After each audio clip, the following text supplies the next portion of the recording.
In the last video, we talked about routines as the framework to keep a mindfulness practice sustainable. But what if your routines get disrupted? This video shows you how real-life unpredictable moments are actually the window where mindfulness can give us the space, a space to reset and choose our response. First, I'll put this into the context of how we experience stress and why this matters. I'll then share 10 tips for real-life scenarios and how mindfulness can be practiced in the moments. From difficult conversations to 2 a.m. spirals, from eating on the go to losing your patience, and much more. And stay till the end, where I'll also share how I accidentally discovered mindfulness before I learned about it. Mindfulness is easy when life is calm, and here's what to do when it isn't. So let's get started.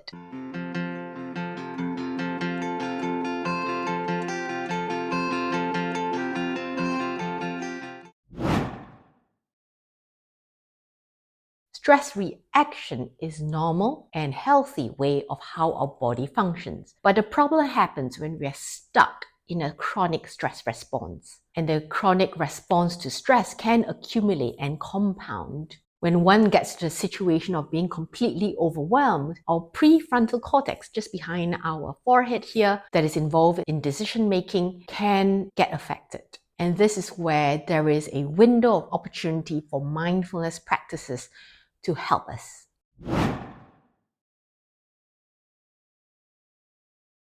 And here are 10 tips on scenarios that you may encounter.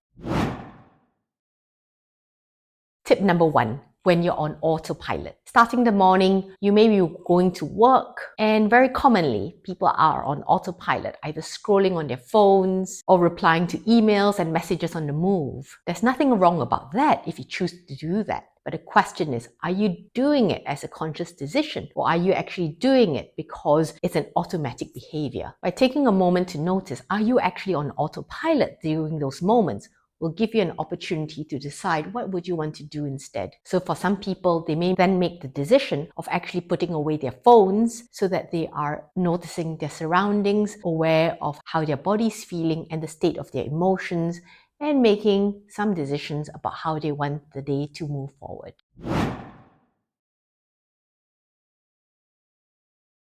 Tip number 2, you arrive at your workplace and you start the day's work and you feel overwhelmed at your desk. Do this breathing technique. It's called box breathing. Take a slow breath in for a count of 4, hold it for a count of 4, slow breath out for a count of 4, and hold again for a count of 4 before starting again.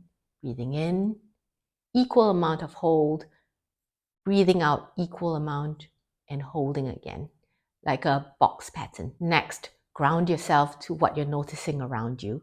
Notice the surroundings, anchor it to your senses, what you're seeing, what you're hearing, and what you're feeling.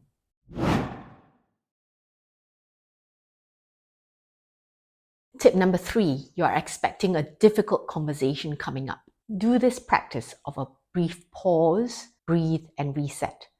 A brief pause, notice how you feel with your body, with your emotions, with the thoughts around you.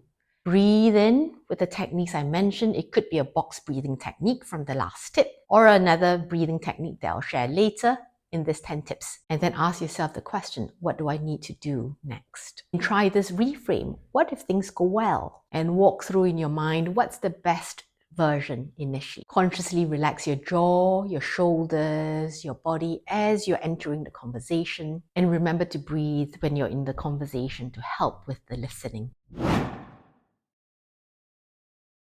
Tip number 4, mindfulness in conversations, not just the difficult ones. When you're having a conversation, notice, are you listening?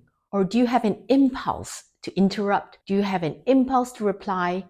Are you listening, or are you just waiting to speak? Active listening itself is a mindfulness practice, and often the one that people around you value the most. Tip number 5, when you're eating on the go. The question to ask yourself is this: am I eating because I'm hungry? Am I eating because I'm bored? Or am I eating because of some emotional response? Take the moment as well to notice the texture of what you're eating, the smells and the taste.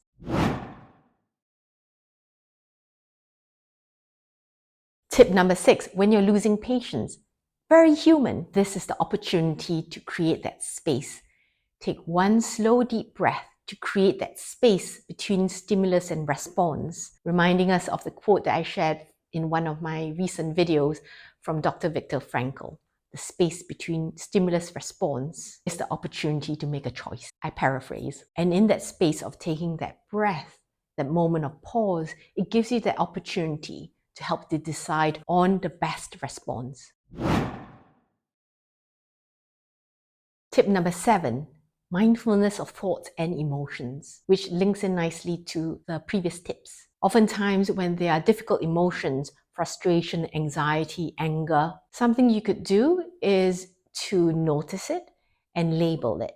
Studies actually show that labeling the emotion can reduce your brain's reactivity to it, the part of the brain called the amygdala. A simple reframe, for example, instead of "I'm so anxious," go, "Anxiety is here," acknowledge it. Instead of "I'm so frustrated," frustration is here. "I'm so angry," anger is here. So it's not about pushing these difficult emotions away, it's about acknowledging them, knowing it's here. And you have some choices. Sometimes observing the emotion, how it changes, can be a useful activity. For example, when you notice anxiety is here, noticing all the thoughts that come with that, just observing that can be helpful. Or when there is a burst of anger that's present, noticing how that emotion actually changes. Sometimes having a visual, like a thought on a cloud that then floats away, can be a helpful one. Part of this process is the concept that you are not your thoughts, but you are the one watching them. So you have more space to make some informed decisions about what you do next.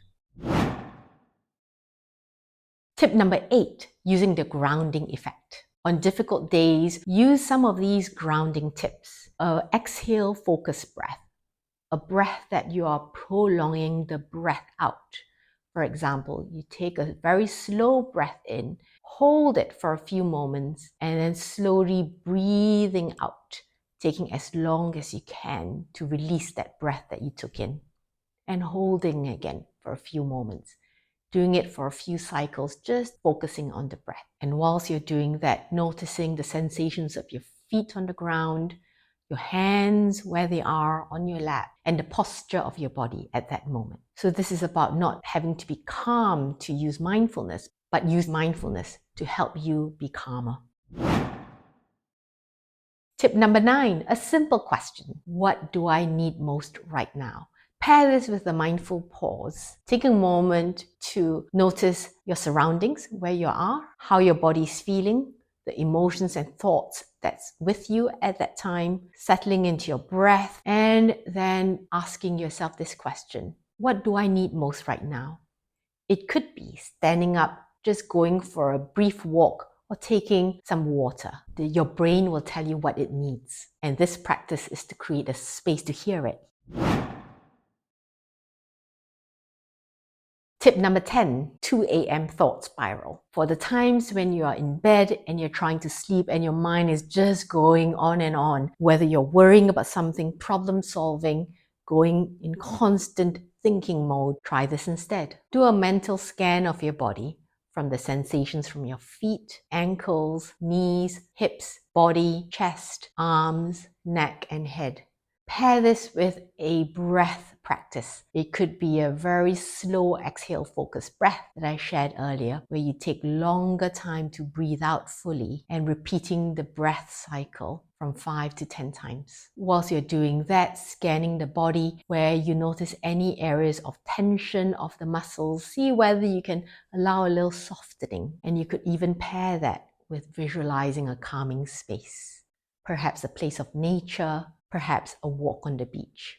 And I did say I was going to share the story of how I accidentally discovered mindfulness. It was a very long time ago when I was 18 years old. I was learning to run and I found it so effortful. I accidentally discovered that if I just paired my breathing with the sensation of my steps and noticing the breath pattern with the steps made all the difference. That was an example of how I accidentally discovered the practice of mindful movement without really realizing it. So the question to you is, from these 10 tips, which ones are most helpful for you. And remember, don't wait for a calm moment. Try it in the messy ones, because that's where the practice lives and can make a difference.